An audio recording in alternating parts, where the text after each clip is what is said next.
Magbantay kayo at ingatan ninyo ang mga ito hanggang sa inyong maipagkatiwala sa mga pinuno ng mga kahan at mga levita at sa mga pangunahing lalaki ng mga angkan ng Israel sa Jerusalem, sa mga silid ng bahay ng ating Yahweh!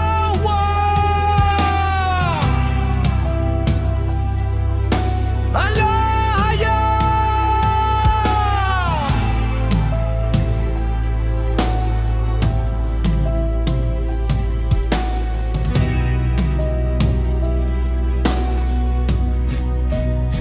Kaya't ang mga kahan at ang mga levita na tumanggap ng pilak at ginto at mga sisidlan ay dinalang mga iyon sa Jerusalem,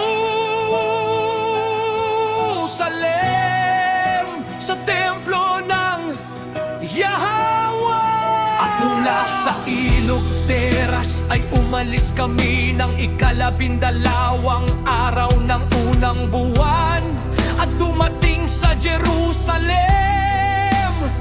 sa pamamagitan ng makapangyarihang kamay ng ating alahayan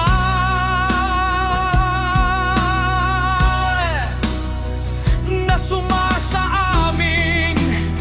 At mula sa simula ng aming paglalakbay ay iniligtas kami ng Yahweh alahaya sa bawat kaaway, at sa gayoy nakarating kami sa Jerusalem.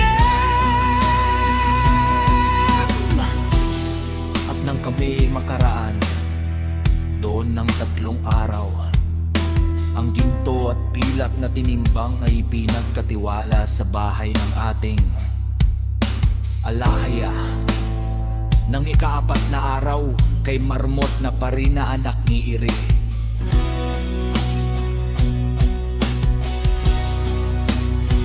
at kasama niya si Eleazar na anak ni Finehas, at kasama nila sina Yosabad na anak ni Jesus, at Moed na anak ni Saban na mga levita. Lahat ay pinagkatiwala sa kanila ayon sa bilang at timbang. At ang buong timbang ng mga ito ay naisulat sa oras ding yaon. Bukod dito, ang mga nagbalik mula sa pagkabihag ay naghandog ng hain sa Yahweh alahaya ng Israel, maging 12 toro para sa buong Israel.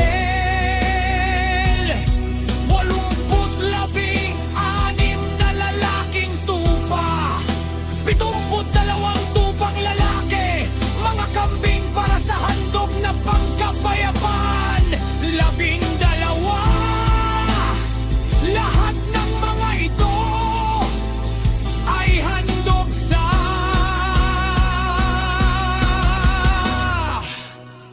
alahaya.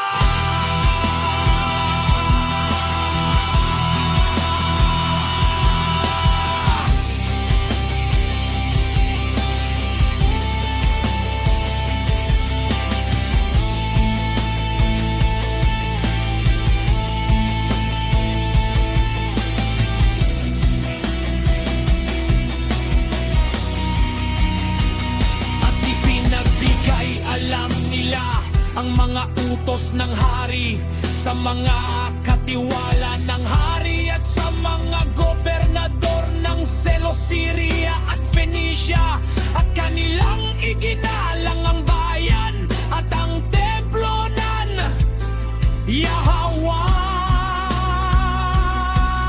alahaya. Ngayon ang maganap ang mga bagay na ito. Ang mga pinuno ay lumapit sa akin at nagsabi, ang bansang Israel, ang mga prinsipe, ang mga kahan at mga libita ay hindi naghiwalay sa kanilang mga sarili mula sa mga banyagang tao ng lupain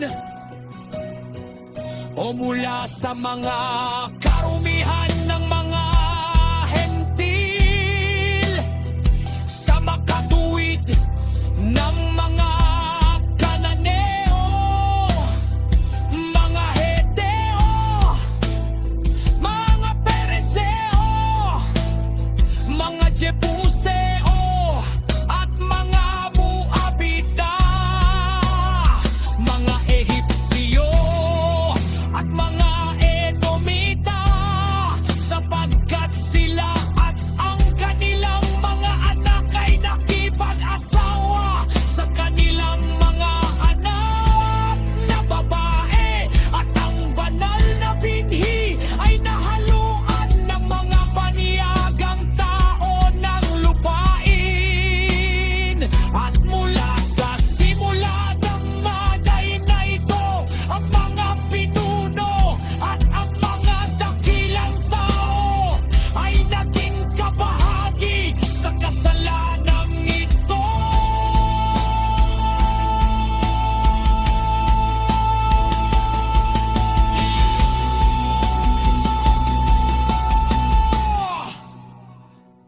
At sa sandaling marinig ko ang mga bagay na ito, aking pinunit ang aking mga damit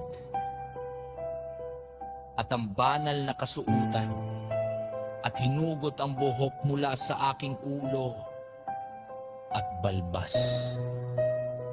At ako'y naupo na malungkot at lubhang nabigatan. Kaya't lahat ng mga naantig sa salita ng Yahweh, alahaya ng Israel ay nagtipon sa akin, samantalang ako'y nagdadalamhati dahil sa kasamaan. Ngunit ako'y nanatiling nakaupo na puno ng kabigatan hanggang sa haking